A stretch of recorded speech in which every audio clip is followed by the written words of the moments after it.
नमस्कार दोस्तों, स्वागत है एक और नई वीडियो में। दोस्तों आप देख रहे हैं study with Heman YouTube channel. दोस्तों आज की वीडियो में हम आपको बताने जा रहे हैं कक्षा 11वीं का यूनिट 2 का आपका प्रश्न बैंक का फुल सॉल्यूशन। ठीक है, इसलिए वीडियो को लास्ट तक जरूर देखें और चैनल पर पहली बार जुड़े हैं तो इसी प्रकार की वीडियो देखने के लिए चैनल को सब्सक्राइब कर दीजिए। ठीक है, और इसकी आपको सॉल्यूशन की PDF आपको हमारे टेलीग्राम ग्रुप पर मिल जाएगी। चलिए सॉल्यूशन शुरू करते हैं। देखिए अध्याय इसमें 3 और 4 रहेंगे और जो चैप्टर का नाम रहेगा सरल रेखा में गति तथा समतल में गति। ठीक है, तो पहला क्वेश्चन दिया गया है बातनिष्ठ प्रश्न में देख लीजिए एक बार। ठीक है, तो क्वेश्चन क्या दिया गया है, देखिए एक गेंद को ऊर्ध्वाधर ऊपर की ओर 2 मीटर प्रति सेकेंड के वेग से फेंका जाता है। अधिकतम ऊंचाई की स्थिति में इस पर त्वरण होगा। तो दोस्तों यहाँ पर क्या है, 2 मीटर प्रति सेकंड के वेग से हम फेंक रहे हैं, तो हमें अधिकतम ऊंचाई की स्थिति में हमें क्या त्वरण ज्ञात करना है। तो चलिए देख लेते हैं इसका जो त्वरण कितना होगा।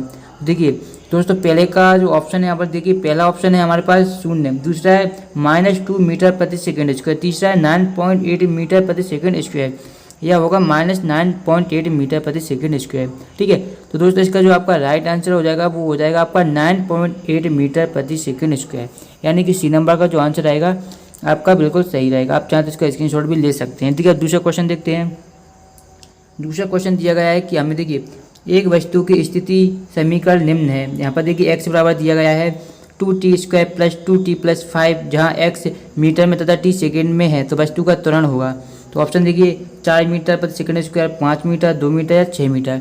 तो दूसरे का दोस्तों आपका जो आंसर हो जाएगा वो हो जाएगा 4 मीटर प्रति सेकेंड। ठीक है, यानी कि ए नंबर का रहेगा वो आपका आंसर बिल्कुल राइट रहेगा। ठीक है, अब देखिए नेक्स्ट क्वेश्चन देखते हैं। तीसरे नंबर का क्वेश्चन भी देख लीजिए। यहाँ पर देखिए तीसरे में क्या दिया गया है, मुक्त रूप से गिरती किसी वस्तु द्वारा तय दूरी और समय में सही संबंध है। तो यहाँ पर x अनुक्रमानुपात t होता है या x अनुक्रमानुपात t स्क्वायर के होता है या t इनवर्स के होता है या t इनवर्स 2 के होता है। तो मुक्त रूप से गिरती हुई हमें वस्तु द्वारा तय की गई दूरी और समय में हमें सही संबंध बताना है। तो दोस्तों यह जो सही संबंध होता है दोस्तों वो हमारा होता है क्या, x अनुक्रमानुपाती t स्क्वायर, यानी कि जो बी नंबर का रहेगा आंसर आपका बिल्कुल सही रहेगा। ठीक है, अब देखिए नेक्स्ट क्वेश्चन देखते हैं दोस्तों। नेक्स्ट हमारा चौथे में देखिए हमसे क्या पूछा गया है, तो निम्न में से सदिश राशियों का समूह बताना है हमें कि सदिश राशियों का समूह कौन सा है।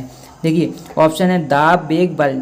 ठीक है, फिर है त्वरण, क्षेत्रफल, संवेग, जड़त्व, आघूर्ण, बल, आघूर्ण और विस्थापन, और है त्वरण, दाब और क्षेत्रफल। तो हमें क्या सदिश राशियों का समूह बताना है। तो आपको पता है सदिश राशियाँ, देखिए इसमें जो सदिश राशियों का समूह हो जाएगा वो हो जाएगा हमारा त्वरण, क्षेत्रफल और संवेग। ठीक है, यानी कि बी नंबर का आंसर आपका बिल्कुल राइट हो जाएगा। अगर आपने बी टेक किया है तो बिल्कुल सही आंसर है, अन्यथा आपका आंसर क्या गलत हो जाएगा, रॉन्ग हो जाएगा। ठीक है, अब देखिए पाँचवा क्वेश्चन देख लेते हैं। पाँचवें में क्या दिया गया है दोस्तों, हमें देखिए पाँचवें में दिया गया है, देखिए यदि किन्हीं दो सदिशों के परिणामी का परिणाम दोनों के परिणाम के योग के बराबर है तो निम्न में से कौन सा कथन सत्य है। तो हमें बताना है। देखिए ऑप्शन देख लीजिए एक बार। ठीक है, पहला दोनों सदिश समांतर होंगे, या दोनों सदिश लंबवत होंगे, या दोनों के बंदा 180 का कोण बनेगा, या जो कोण बनेगा वो 360 का बनेगा। देखिए तो इसका जो आंसर हो जाएगा दोनों सदिश क्या होंगे, समांतर होंगे। किस प्रकार के होंगे दोस्तों, दोनों जो सदिश होंगे वो होंगे समांतर होंगे। तो इसका जो आंसर हो जाएगा ए नंबर का हो जाएगा दोनों सदिश समांतर होंगे। ठीक है, अब देखिए छठा देख लीजिए। यदि दो सदिश ए तथा बी के लिए निम्नलिखित कथनों में से कौन सा कथन सत्य है, तो हमें बताना है। देखिए कथन देखिए, जो पहला कथन दिया गया है वो हमें दिया गया है देखिए कि a + b का परिणाम a - b के परिणाम किससे सदैव अधिक होता है, या a + b का परिणाम a के परिणाम से अधिक होता है, या a - b का परिणाम सदैव a के परिणाम से कम होता है, या उपरोक्त में से कोई नहीं, यानी कि जो चारों ऑप्शन दिए गए इनमें से कोई नहीं। तो दोस्तों पाँचवें का आंसर आपका जो हो जाएगा वो आपका डी नंबर का ही होगा, यानी कि उपरोक्त में से कोई नहीं। ठीक है, डी नंबर का आंसर आपका बिल्कुल सही हो जाएगा। जो छठे का आंसर रहेगा उपरोक्त में से कोई नहीं। ठीक है, अब देखिए सातवां क्वेश्चन दिया गया है जो कि मोस्ट इंपॉर्टेंट क्वेश्चन। देखिए दो सदिश ए व बी के मध्य थीटा कोण है तो इनके परिणामी सदिश का परिणाम होगा। तो हमें परिणाम बताना है। तो देखिए इसका जो परिणाम क्या होगा मैं आपको बता देता हूँ। ऑप्शन देखिए यहाँ पर दिया गया है मॉड ए और बी। ठीक है, मॉड a + b है, सॉरी। ठीक है, फिर अंडर रूट के अंदर है a² + b², फिर तीसरा है under root a² + b² + 2ab cos theta, फिर है उपरोक्त में से कोई नहीं। तो दोस्तों इसका जो आंसर हो जाएगा वो हो जाएगा सी नंबर का आंसर आपका बिल्कुल सही रहेगा। ठीक है, यानी कि जो इसका आंसर हो जाएगा वो आपका सी नंबर का हो जाएगा a² अंडर रूट में +b² + 2ab cos थीटा। ठीक है, इसकी PDF आपको हमारे टेलीग्राम ग्रुप पर मिलेगी, तो टेलीग्राम ग्रुप जरूर ज्वाइन कर लीजिए। लिंक मैं आपको डिस्क्रिप्शन में दे दूंगा टेलीग्राम ग्रुप की। ठीक है, तो वहाँ पर आपको इसकी सॉल्यूशन की PDF मिल जाएगी फुल की। फिर देखिए नेक्स्ट हमारा अधिकतम दूरी तक प्रक्षेपित करने हेतु प्रक्षेप कोण होना चाहिए। तो हमें प्रक्षेप कोण बताना है, 45 डिग्री होना चाहिए, 60 डिग्री, 90 डिग्री या 0 डिग्री। तो कितनी अधिकतम दूरी पर हम प्रक्षेपित करना है तो प्रक्षेप कोण कितना होना चाहिए, तो ये हमें बताना है। तो दोस्तों कितना होना चाहिए, वो होना चाहिए हमारा 45 डिग्री। ये नंबर का आंसर आपका बिल्कुल सही हो जाएगा। तो देखिए नवा है, निम्न में से किन कोणों के जोड़ों के लिए क्षैतिज परास समान रहेगा। तो ऑप्शन देख लीजिए सबसे पहले, फिर हम आंसर देखेंगे।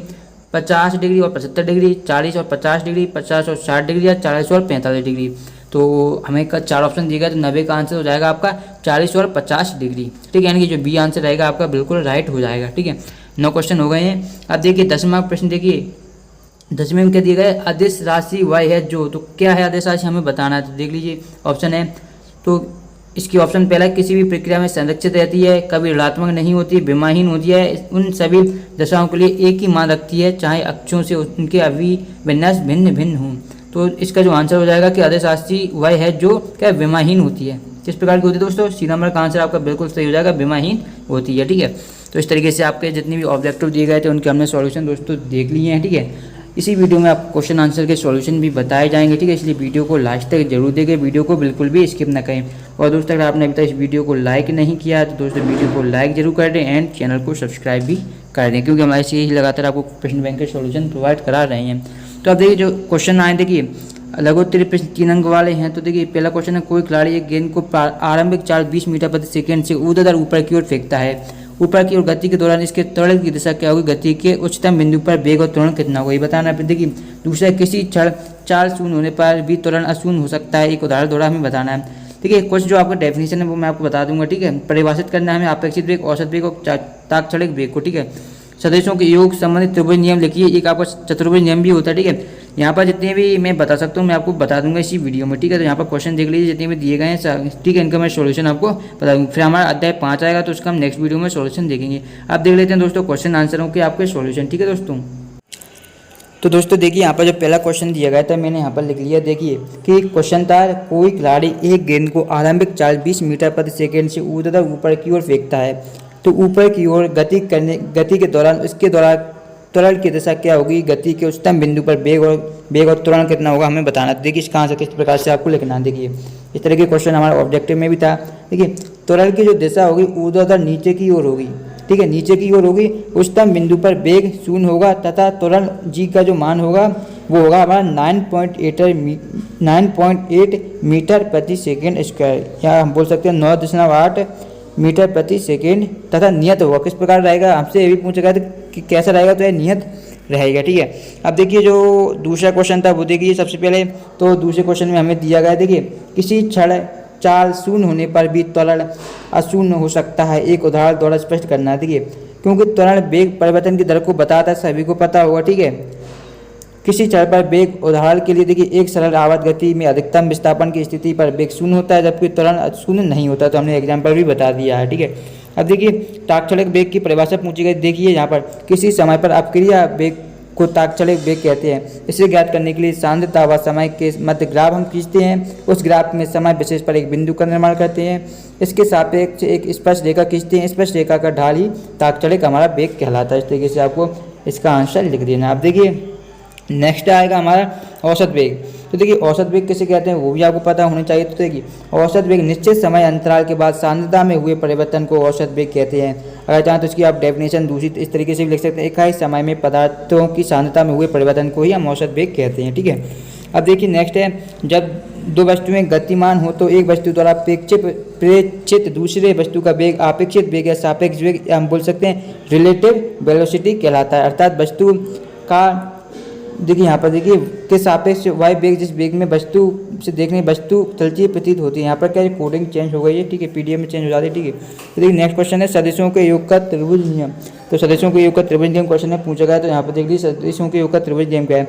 यदि दो सदिशों को किसी त्रिभुज की दो संलग्न भुजा द्वारा प्रदर्शित किया जाए तो उनका जो परिणामी सदिश होता है वो क्या होता है, परिणाम तथा दिशा में उस त्रिभुज की तीसरी भुजा द्वारा विपरीत क्रम में प्रदर्शित होता है। ठीक है, तो यहाँ पर देख सकते हैं उदाहरण दिया गया है। माना कि यहाँ पर एक त्रिभुज ABC दिया गया है, यहाँ पर A, B और C यहाँ पर दिया गया है। इस तरीके से हमारा त्रिभुज दिया गया है। ठीक है, और यहाँ पर देखिए ए तथा बी में दो क्रमशः ए वेक्टर तथा बी वेक्टर दो सदस्य हैं। यहाँ पर हमने ए वेक्टर मान लिया, यहाँ पर हमने बी वेक्टर मान लिया, ठीक है। तो जो त्रिभुज नियम को कहता है कि ए वेक्टर प्लस बी वेक्टर बराबर क्या होता है, तीसरी भुजा के बराबर होता है, यानी कि सी वेक्टर के बराबर होता है। तो यहाँ पर देखिए मैंने लिख भी दिया, यहाँ पर देख सकते हैं, ठीक है। तो इस तरीके से जो हमें त्रिभुज नियम लिखना था। अब देखिए एकांक सदिश की डेफिनेशन पूछी गई थी। देखिए एकांक सदिश वह सदिश होता है जिसका परिणाम एकांक होता है। एकांक सदिश को ए डैश से द्वारा प्रदर्शित किया जाता है, जहाँ ए का एकांक सदिश है, ठीक है। एकांक सदिश को हम इस तरीके से प्रदर्शित करते हैं, ठीक है। तो यहाँ पर देख सकते हैं एकांक सदिश की पूरी डेफिनेशन आपको यहाँ पर दी गई, चाहे तो आप स्क्रीनशॉट भी ले सकते हैं। देखिए यहाँ पर जो फॉर्मूला होता है एकांक सदिश का यहाँ पर दिया गया है। देखिए एकांक सदिश का फॉर्मूला इस तरीके से आपका होता है, ठीक है। चलिए नेक्स्ट देखते हैं दोस्तों। नेक्स्ट जो 7वां क्वेश्चन था, देखिए यहाँ पर क्या दिया गया, यदि हमें क्या दिया गया है, देखिए यदि ए वेक्टर बराबर क्या है 2i plus 2j plus P के तथा बी वेक्टर बराबर दिया गया है 2i माइनस जे प्लस के परस्पर लंबवत हो। किस प्रकार के हों, लंबवत हो, तो पी का मान ज्ञात करना है।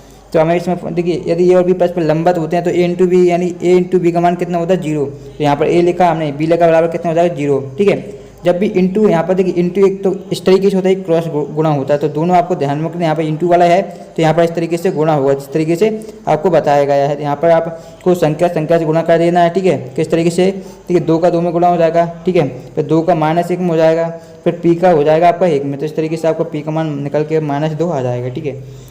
फिर देखिए जो नेक्स्ट क्वेश्चन हमारा रहेगा वो रहेगा, देखिए दो कार ए तथा बी एक दूसरे के समांतर सरल रेखा में गतिमान है। कार ए का वेग 60 किलोमीटर प्रति घंटा पूर्व की ओर तथा कार बी का वेग 54 किलोमीटर घंटा पश्चिम की ओर है।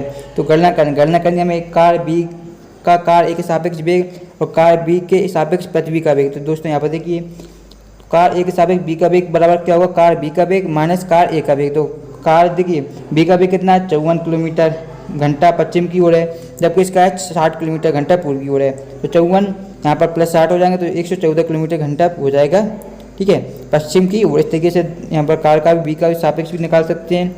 अब देखिए नेक्स्ट था जो हमारा एक समान त्वरित गति के लिए विस्थापन वेग तथा त्वरण में संबंध स्थापित करना था और ग्राफ विधि से। देखिए यहाँ पर इस तरीके से आपको ग्राफ बना देना है। तो यहाँ पर देखिए चित्र देख सकते हैं, जो आपका निकल के आएगा गति के प्रथम समीकरण वेग समय संबंध से किस तरीके से करेंगे। तो वस्तु का त्वरण ए होता है, आपको पता होगा, वेग समय ग्राफ पर सरल रेखा ए बी का ढाल इस तरीके से निकलेगा बी सी। यहाँ पर देखिए बी सी और यहाँ पर क्या हो जाएगा आपका सी ए, ठीक है, सी ए। तो ये ढाल हो गया, ठीक है। तो इसको हम मान यहाँ पर रखेंगे तो बी सी का मान होगा v माइनस यू और सी ए का होगा t माइनस 0, ठीक है। तो इस तरीके से हम सिद्ध करेंगे तो हमें गति का प्रथम समीकरण आ जाएगा। जैसे देखिए उपरोक्त समीकरण वस्तु के प्रारंभिक वेग u त्वरण ए समय t तथा अंतिम वेग b में संबंध बताते हैं, गति का प्रथम समीकरण कहते हैं। इस तरीके गति के द्वितीय समीकरण को भी आप इस तरीके से जो निगमित कर सकते हैं, ठीक है। उसी आपको क्या ग्राफ विधि का उपयोग करके इसे भी करना है, ठीक है। और गति का द्वितीय समीकरण यहाँ पर देखिए v स्क्वायर बराबर u स्क्वायर प्लस 2as, ठीक है। तीनों का स्क्रीनशॉट ले लीजिए और नोट कर लीजिए। देखिए फिर नेक्स्ट है प्रत्येक गति किसे कहते हैं, प्रत्येक गति के लिए उड्डयन काल का व्यंजन ज्ञात कीजिए। तो देखिए प्रत्येक गति हम किसे कहते हैं, तो यदि किसी वस्तु को पृथ्वी की सतह से ऊर्ध्वाधर दिशा में भिन्न किसी अन्य दिशा में फेंका जाए तो वह वस्तु वक्राकार मार्ग में गति करती हुई पृथ्वी के किसी अन्य बिंदु में वापस आ गिरती है। वस्तु की इस गति को हम प्रक्षेप गति कहते हैं तथा फेंके जाने वाली वस्तु को हम प्रक्षेप कहते हैं, ठीक है। अब उड्डयन काल के लिए व्यंजक ज्ञात करना है तो सबसे पहले देखिए उड्डयन काल हम कहते किसे हैं, तो प्रत्येक गति में वस्तु की पृथ्वी की सतह से अधिकतम ऊंचाई तक जाने तथा अधिकतम ऊंचाई से वापस आने में लगा समय वस्तु का उड्डयन काल कहलाता है, ठीक है।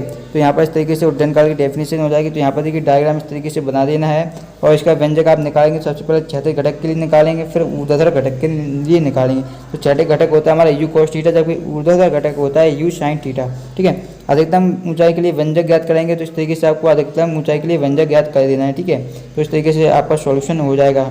नेक्स्ट था प्रत्येक गति में क्षैतिज परास ज्ञात करना, तो क्षैतिज परास देख लेते हैं। प्रत्येक गति में वस्तु द्वारा अपने उड्डयन काल में तय की गई दूरी को प्रत्येक को क्षैतिज परास कहते हैं, ठीक है। तो इसे R से प्रदर्शित करते हैं। तो क्षैतिज परास के लिए इस तरीके डायग्राम बनेगा। उस तरीके से आप क्षैतिज परास के लिए ये भी दो घटक होते हैं हमारे, क्षैतिज घटक और ऊर्ध्वाधर घटक, ठीक है। तो इस तरीके से आप इसको भी सॉल्यूशन कर सकते हैं। यहाँ पर देखिए, ठीक है। अगर इनको आपको समझ में नहीं आता किस तरीके से सॉल्यूशन हुआ तो हम इनको कमेंट कीजिए कि आपको इनका क्या है फुल वीडियो चाहिए अलग अलग क्वेश्चन समझाने वाली, तो मैं भी आपको वो वीडियो भी बना दूंगा, ठीक है। तो इस तरीके से आपको इस क्वेश्चन का आंसर कर लेना है, ठीक है।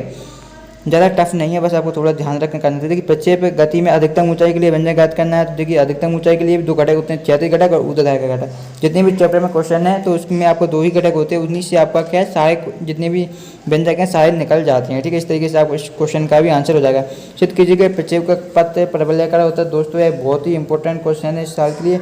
ठीक है, मोस्ट IMP क्वेश्चन है, प्रक्षेप का पथ परवलयाकार होता है, इसे अच्छी तरीके से कर लीजिए। ठीक है, कई बार परीक्षा में पूछा जा चुका है, इसमें भी 2 घटक होते हैं, क्षैतिज और ऊर्ध्वाधर। इस तरीके से आपको इस क्वेश्चन को भी अच्छी तरीके से कर लेना। Very very very most important question है ये वाला। ठीक है, तो इसे भी अच्छी तरीके से तैयारी कर लीजिए। और लास्ट क्वेश्चन है, क्रिकेट की एक गेंद 15 मीटर प्रति सेकंड के वेग से 34 से 30 का कोण बनाते हुए फेंकी जाती है।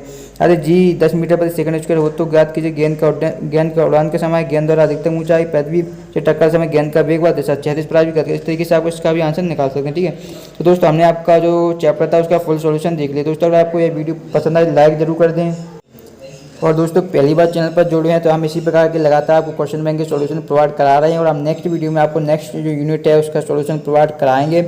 इसलिए चैनल को सब्सक्राइब जरूर कर दें। इससे पहले हम आप क्लास आपके 11th हिंदी का फुल सॉल्यूशन अपलोड कर चुके हैं। आपका जितनी भी थे आपके देखिए पहले तक गद्य पद्य नितान भाग 1, ठीक है, भाषा एवं अभिव्यक्ति का बोध भाषा बोध सभी के हम सॉल्यूशन कक्षा 11वीं हिंदी प्रश्न बैंक के चैनल पर अपलोड कर चुके हैं। तो प्लेलिस्ट की लिंक आपको डिस्क्रिप्शन में मिल जाएगी, जाकर देखिए। फिजिक्स के भी कर चुके हैं, मैथ के भी कर चुके, कुछ हमने पार्ट अपलोड कर दिए हैं। बहुत जल्द आपको फुल सॉल्यूशन मैथ का भी मिल जाएगा। ठीक है, तो दोस्तों नेक्स्ट वीडियो में इसका हम यूनिट 3 का सॉल्यूशन देखेंगे। तब तक देखते रहिए आपका अपना चैनल। इस वीडियो को हम यही समाप्त करते हैं। धन्यवाद दोस्तों।